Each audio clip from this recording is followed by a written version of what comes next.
Professor Goldie.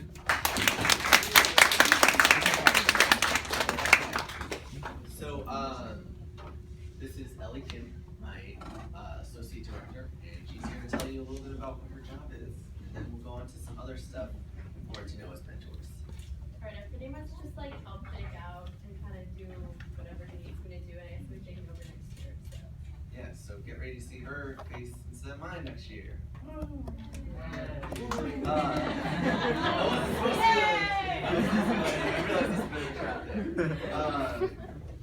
So, pull out your packets. We're going to go through some rules and procedures. So, pretty much going to walk you through this. When you get to your respective schools, go to the front door. You'll probably get to ring the doorbell.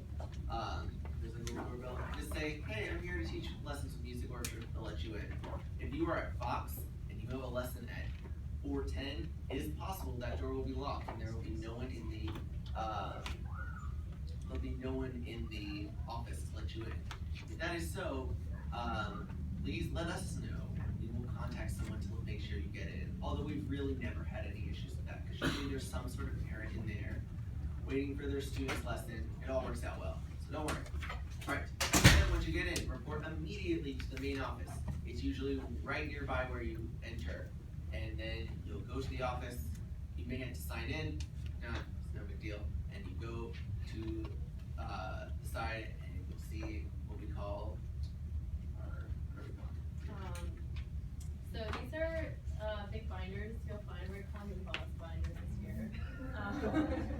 And basically, this is kind of just like, all right. So I guess I'll just go through them. In the front is the sign-in thing. So that's like really important. You just sign in each week, just like initial that you were there. And then each person has their own little tab. And basically, that's just like, it has your community service in it. It just makes it really easy, so you can just fill in the service you did each time you go, so you don't forget that you did it. So it's really a nice way to keep up with stuff. And we'll talk about community service a little later. And then the associate directors will get your community service signed for you, so you don't have to worry about the whatever administrator signatures will be. If you also when you have you turn in forms for the mentor fund to be reimbursed, you'll put it in your tab in the binder. But we'll talk more about that later. Charles. And then the last thing in here is there's all the contact information for pretty much everyone. So if you ever need anyone's number or anything, it's in here. Right. Great. So once you sign into your binder, sign in the binder, you should pick up your student, who will likely be in the main office. That's where we tell them to be. If they're not in the main office, you can go to the front desk and say, is my student here today? They should notify you beforehand, and we'll talk about what happens when it comes to lesson cancellations later. But you can ask them, were they here today? And they'll be like, let me check. Yes or no. And then they might also call the teacher. Because sometimes kids forget and they just hang out in their teacher's class. All right, next, you go pick up your student from the main office, go to your lesson room, be able to sign lessons rooms, which will be in the binder right there. We're updating them right now. It's very exciting. Okay, then you have your lesson, do a great job, taking all that Professor Goldie said, inspire them.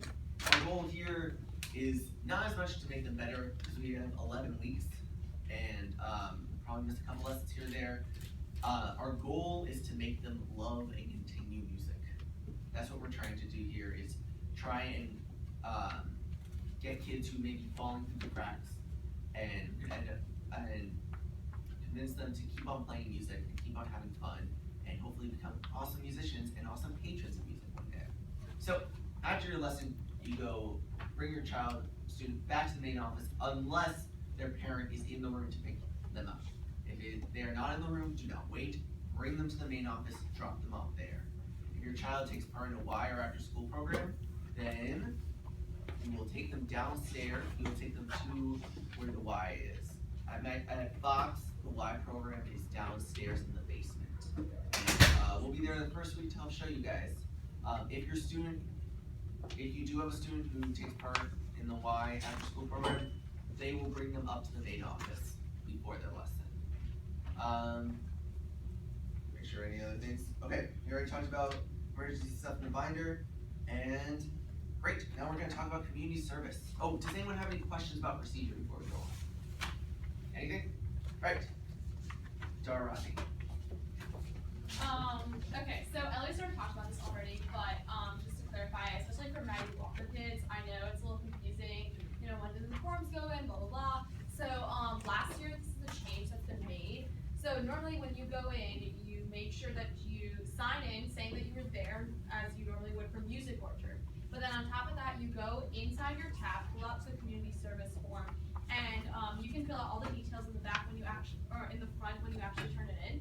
But every time you go, make sure that you fill out the back time log that's on the back of the sheet. Be sure to be specific because Sharon Parker is crazy. Can't help it. And make sure you have that. And every few weeks, I will meet and my other associate director or assistant directors will be getting that signed by the principal at the school, so you don't have to worry about that. But what you do have to worry about is making sure you actually turn them in for the quarter deadlines. Unlike last year was kind of just like a free-for-all, you left it in there and then we somehow sort of got it to them. But it is y'all's responsibility this year to like get that all in by the quarter deadline. The only thing that we will be doing is getting the supervisor's signature. So just make sure you keep track of that, and if you ever need an extra copy or you lost your form, just come talk to me or your assistant director. But yeah. All right, thank you, Doris. Now Willow is going to come and tell you about what happens if you need to change a lesson or cancel it, or if your student does. Alright, so if you need to change or cancel a lesson, what you need to do is you need to go on our website and you need to go under the mentor-mentee tab and fill out the lesson cancellation form.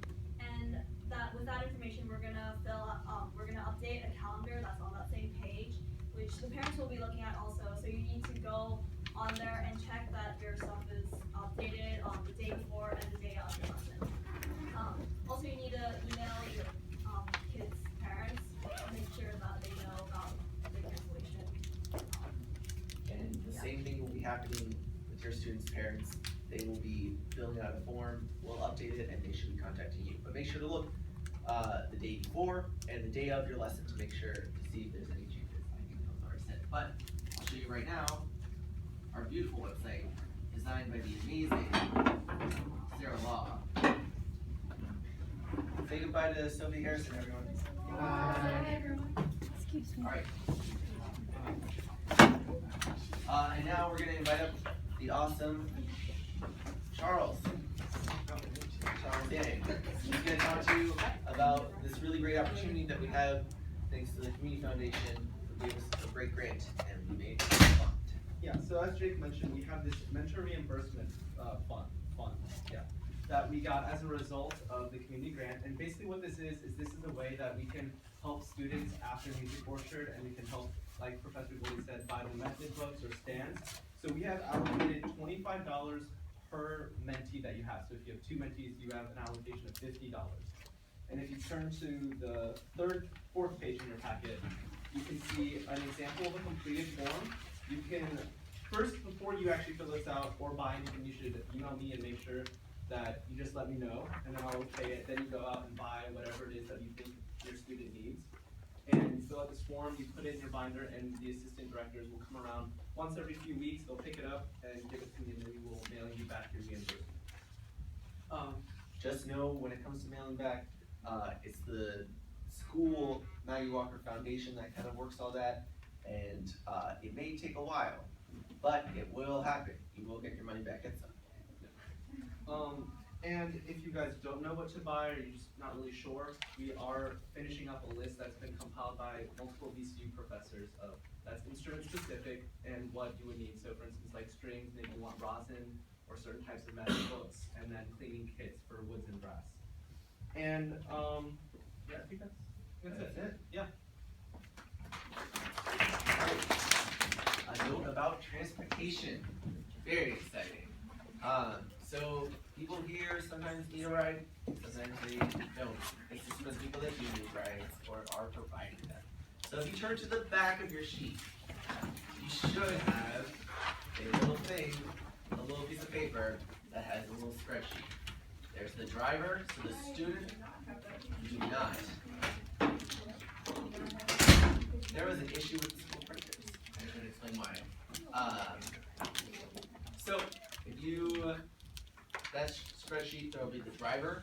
So that's the student who's driving you or whose parents are driving you. Essentially your point of contact to get a ride. And then the recipient, and then both of your phone numbers. It is your job as the driver and the recipient, especially the recipient, to contact and figure out where to meet and where to be dropped off and stuff like that. We just connect you with people and then you guys will drive them. You guys have any questions? So make sure to, if you are driving someone, make sure to either get in contact with them now or call them as soon as possible to make sure that you guys can give out rides. Great. And